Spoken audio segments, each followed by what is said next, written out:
What if the reason you keep procrastinating isn't because you're lazy, but because your life is set up to make failure easy? Most people think they need more motivation, more discipline, more willpower. But here's the truth. The environment around you is already deciding your actions before you even think. The real difference between people who stay stuck and people who move forward is not motivation, it's friction. Today we will talk about you don't need motivation, you need friction. So before we start, make sure to leave a like and subscribe to my channel. 10. Motivation is overrated. Motivation feels strong in the moment, but it doesn't stay. One day you feel focused and ready, and the next day you don't even want to start. That's the problem. If your progress depends on how you feel, it will always go up and down. This is why so many people begin with energy and then slowly fall off. They weren't lacking discipline, they were relying on something unstable. Motivation gives you a push, but it doesn't carry you forward. Real progress comes from building systems that keep working even when your energy is low. Systems don't care about your mood. They don't depend on how inspired you feel. 9. Friction controls your behavior.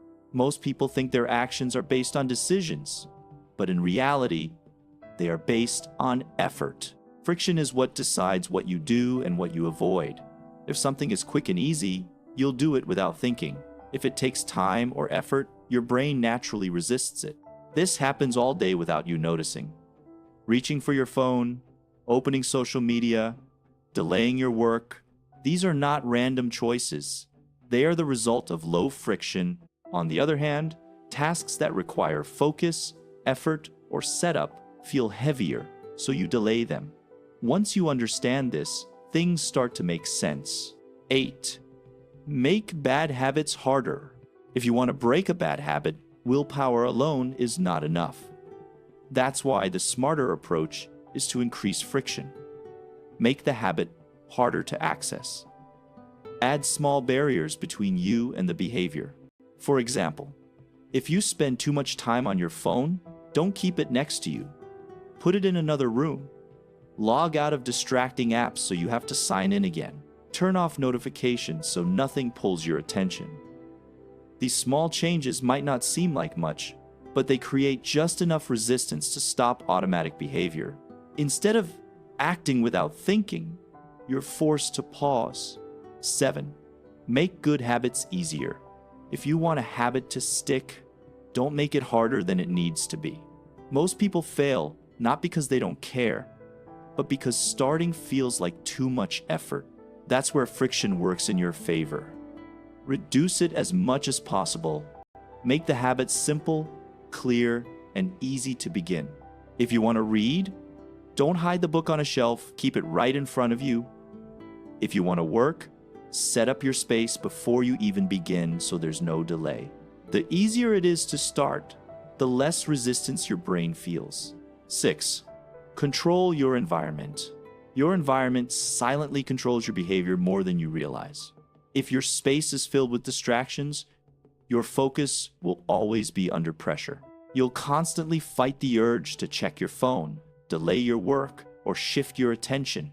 That's exhausting. But when you design your environment with intention, that pressure disappears. A clean and simple space makes it easier to think clearly. Fewer distractions mean fewer decisions. When everything around you supports your goals, good behavior becomes the natural choice, not a forced one. 5. Reduce decision fatigue. Every decision you make uses mental energy. From small choices to big ones, they slowly drain your focus throughout the day. And as your energy drops, your brain looks for the easiest option. That's when bad habits take over. You delay work, choose comfort, and avoid effort. This is called decision fatigue, and it quietly affects your behavior. The solution is simple. Reduce the number of decisions you have to make. Plan ahead. Set clear routines. Decide once, and then follow through without thinking about it again.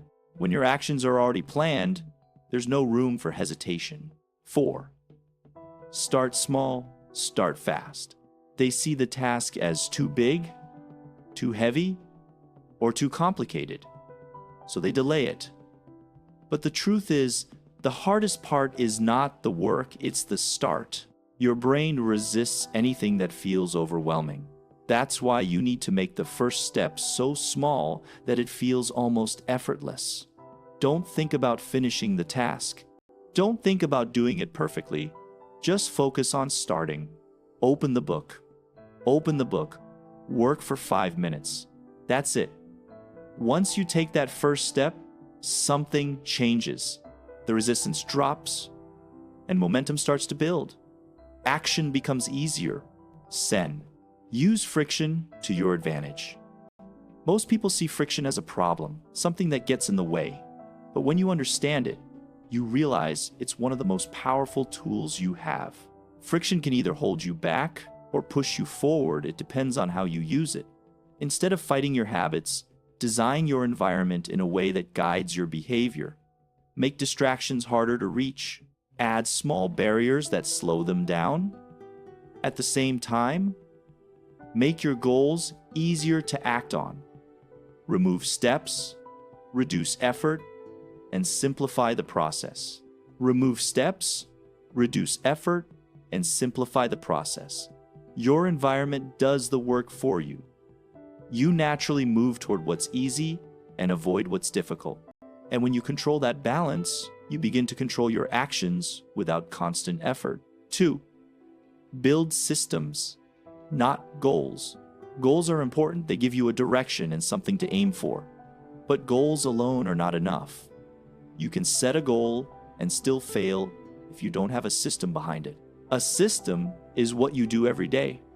It's the structure that keeps you moving forward, even when you don't feel like it. The problem with goals is that they focus on the outcome, while systems focus on the process. And the process is what creates results. When your system is built around low friction, everything becomes easier. You don't have to think too much. You don't have to push yourself constantly. You simply follow the routine. Over time, those small daily actions add up, and results begin to show. You're no longer chasing success. It starts to come to you because your system supports it. 1. Make success the default. At the end of the day, the goal is to design your life in a way where doing the right thing feels natural, where success is not something you fight for, but something that happens by default. This means making good habits easier than bad ones. It means setting up your environment so that the best choice is also the easiest choice. When success requires less effort than failure, everything changes. You stop relying on motivation. You stop forcing yourself every day. Instead, you follow the path that's already laid out in front of you, the path of least resistance. And because that path is designed for growth, you keep moving forward without constant struggle. That's the real power of friction. It turns discipline into something automatic and progress into something sustainable. What do you think about our video? Let me know in the comments below. Before you go, leave a like and subscribe to my channel. Thanks for watching.